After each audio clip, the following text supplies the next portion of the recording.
Welcome to the annual Beefy Boys Prime Cuts Awards. This is our end of the year award show of all of our favorite moments of 2023. Although, this is the start of 2024, we're going to be looking back on 2023. So, our favorite moments. We've got a lot of the typical award categories that other shows have, but we also have a Beefy Boys exclusive category. Make sure to check that out. Chin of the Year. No other show talks about it. We're going to dive in here and looking forward to it. We got a new little format on this year's. We're going to try to come to a consensus. In past years, we've kind of each given out separate Prime Cuts awards. We're going to try to sell each other and debate a little bit and reach a show consensus for these awards. So looking forward to this new format this year. Me too. I think there's a chance that some categories we might not be able to settle the debate. But I suppose we'll have to just find out. We haven't previously discussed any of these, really. Yeah, and that's what I'm excited about. Neither of us know each other's picks, so live reactions, live debates coming to you next on these Prime Cuts Awards. Let's get to it. Hello and welcome welcome back to the Beefy Boys Prime Cuts 2023 fourth annual. We are now coming live with Knockout of the Year, probably one of the most anticipated awards, I would say, along with Fight of the Year or Best Male or Best Female. Knockout of the Year, I mean, it's probably what most fans watch the sport for, wouldn't you say? Yeah, and I'll also say probably the most subjective category. Because, I almost struggle in the knockout category if we're going to go with, highlight of the year, which, damn near should be its own category, explosive, fun to watch, maybe even scary to watch, violent. Devastation?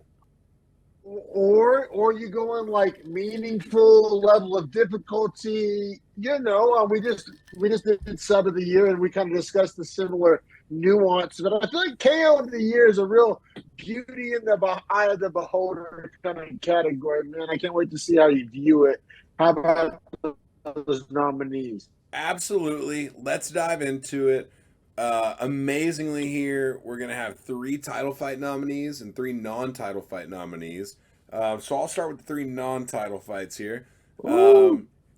First of those, Ishmael Bonfim against Terrence McKinney in his debut. Hits McKinney with the hard right hook, knocks his mouthpiece out, has him waiting against the fence, catches him with the feint, flying knee to the neck/jaw, sleeps him on the canvas, out cold. Debut against Terrence McKinney. I mean, hard level of difficulty there. Highlight reel factor.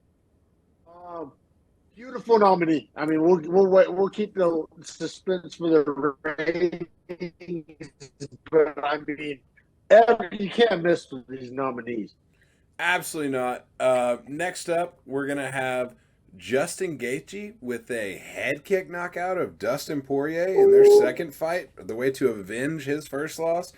I mean, we don't see Poirier get finished. Very rare. Nor do we ever see head kicked like that. And we hardly ever see Gaethje throw head kicks, period. 100%. So, you combine those two things with the BMF title on the line with, the kind of, scenario that nobody saw unfolding. Was the second round of a 5-round fight too, right? It was pretty early. Yeah, second round, yeah. So that one scores high for me. And technical belt, but I didn't want to give it that distinction as BMF. Now, next up in the non-gold belt category, as far as BMF silver belt, final nomination from the non-titles, Josh Emmett with the punch heard round the world on Bryce Mitchell's skull. Yeah, and this is the one where if it's highlight of the year, this wins by a landslide. If it's pure devastation or damage or violence, it's this one. There's no other one that hurt me to watch, scared me for the fighter that got KO'd. I mean, this was a lot. Now, but you could argue relatively low stakes, like a power puncher against a guy with a sus chin. Context kind of can detract from that one, but you're if you're just showing guys at a bar knockouts to try to prove to them that MMA is cool and fun, that's probably one that you pull up pretty quick. I would agree. Now, 100%, because it's quick, too. I mean, it's just boom, one shot, done. You don't have to see any ground and pound, none of that. Now, speaking of ground and pound, we'll move into the title fights. Sean O'Malley versus Aljo catches him with that sweet step back counter, and then does have to land a good amount of hammer fists, but does get the TKO and does have Aljo pretty wobbled on the ground. Yeah, and this one is one that I thought I was going to score higher, but ended up upon further review not.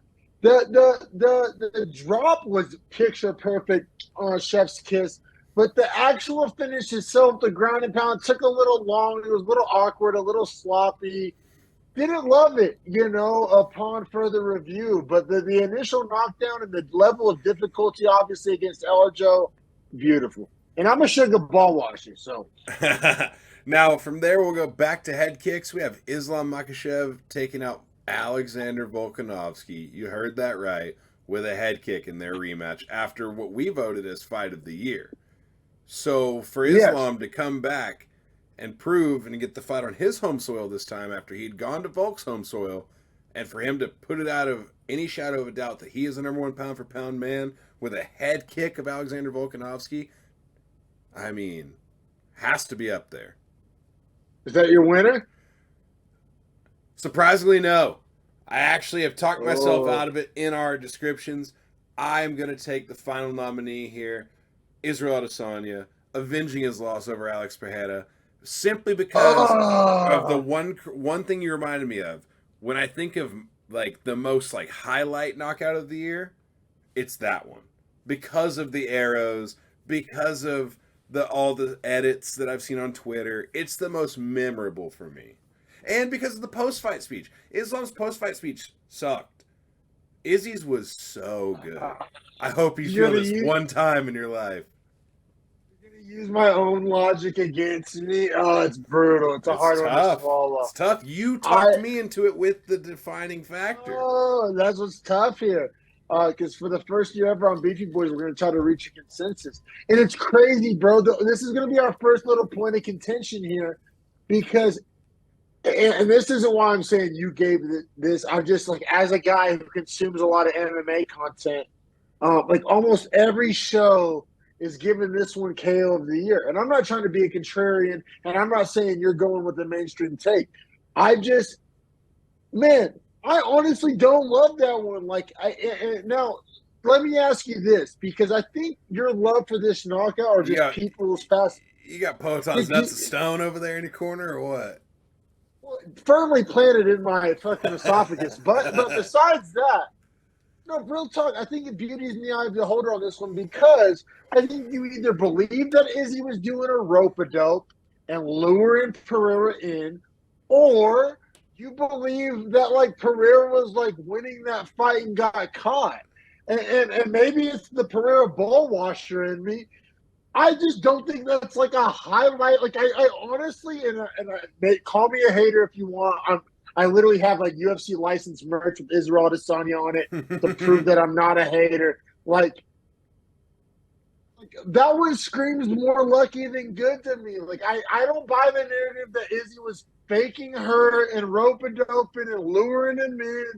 Like, he without a doubt finished Peloton, and he without a doubt put him out cold. It was without a doubt huge and memorable and all those things you named.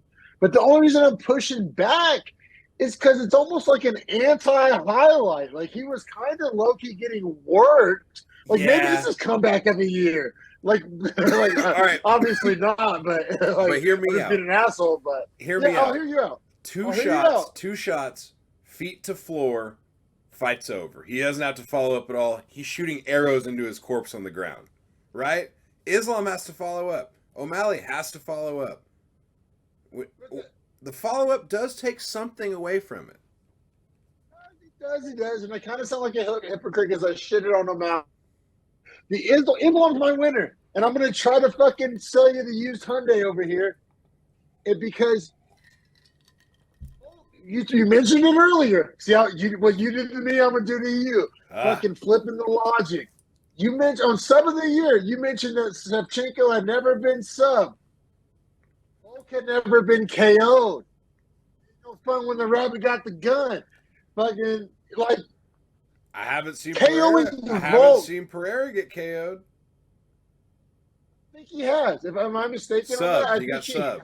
First, he's got subbed. Yeah. Ah, fair, man. I like head kick versus like kind of sloppy I punch. also think Like, the vengeance for Izzy too, losing the first three, that being their fourth one, like this is the last time he would ever have like there was no other chance he was ever gonna get. That he had all to right, win. but I can say the same thing about like Islam Volk. He won the first fight. He didn't get the credit, and he solidified his like GOAT status But with a huge exclamation point. Like if Islam did more for his career with that head kick. Because if he would have beat another close decision, everybody would still say what they were gonna ooh, say. I But don't like know because there's head two. kicking Volk in like what was it, the second round or was it the third? Either way, early in a 5 round fight, head kicking Volk, who's never been knocked out. You know what's an interesting parallel here? I just thought of both of the guys that we have winning. You have Makshev, I have is Adesanya. They sent their opponent to a different weight class from what they fought them in for the belt. Yeah. That's impressive. It's got to stand out. These guys got to be 1 and 2. I don't mind splitting this one, but these guys got to be 1 and 2. Now Emmett, I think it's the honorable mention nod for like Highlight of the year. absolutely devastation. Highlight of the year. Yeah. Nuke of the year. Highlight of the year. Most devastating strike is Josh Emmett. Most fantastic knockout. Sounds like we're going to split because I just got to. Are we gonna split? Are we digging our toes in the sand, bro? Yeah, man. Because like I've been listening to every MMA podcast, like in my car, like fucking dying on the hill that it's not Izzy Pereira. Like seriously, like you're not the only person I'm disagreeing with here. I'm disagreeing with like the MMA community at large here. So I admit more people will probably like yours than mine, dude. But I didn't think Volk was like knockoutable. Like Izzy, you've seen him get kind of beat up by Gastelum. We've seen him get knocked out by Pereira before, even if it's a grainy YouTube highlight. Even but if not, it's a grainy YouTube he highlight. He doesn't get knocked down though. I'm saying the feet to floor makes it because he gets finished standing on the fence. He's moving, and he's getting hit. And he doesn't ever get dropped. That's like a TKO. That he KO'd Pereira. Like he did. Next dimension, put him with the stone face gods on Stonehenge. And then mocked his kid after. Like it was just the whole moment. Like he sees the moment better. That's why it stands out to me more. Our first and only split. I'll make the thumbnail. It'll be epic. Fucking half stone face, half fucking confused Islam face. Why would it be stone face? Why wouldn't it be Adesanya's face? I have to go deep into the Photoshop, but man, I'm not budging on this, bro, because I hate every MMA. I've listened to like every UFC podcast award show out there. They all gave me some fucking Izzy, and I was mad every time I listened to it. Give me Islam over Volk. Our first split ruins the whole premise of the show, but we're some stubborn motherfuckers. Like it is what it is. It's all right. I think one split out of 11 awards isn't that bad. Knockout of the year split. I mean, 2 epic wins, both in championship fights. I mean, we both kind of have the same criteria. Too. I mean, if you think about, like, it is technically champions versus champions because Pereira would later become the 205 champ in the same year. So you're talking about middleweight champ, 205 champ. Well, the middleweight champ does lose the belt by the end of the year, but featherweight and lightweight. So, very interesting. It's so close, bro. It's like really the perfect split. Like it really is, man. Knockout of the year. I got Makachev. You got Izzy. 2 GOATs, basically, right? 2 all-time kind of like legendary matchups. Like 2 legendary KOs. Like honestly, in individual years and other years, perhaps each of these win. But we're going with the first split on this year's Prime Cuts. Salute to those gentlemen. Like and subscribe. Check out some of our other videos. Appreciate y'all.